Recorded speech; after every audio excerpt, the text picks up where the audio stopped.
የሆነ ነገር ዝም ብላችሁ ተመልከቱ። ተመልከቱ።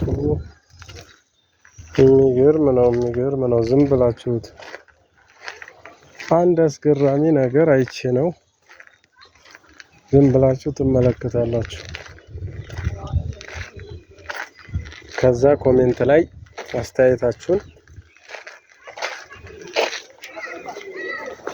ተናግሩኛላችሁ ማለት ነው። አሁን የቱ ጋር እንደምወስዳችሁ ዝም ብላችሁ ማየት አለባችሁ። የቱ ጋር እንዳለ ኮሌጅ ግቢ ነው።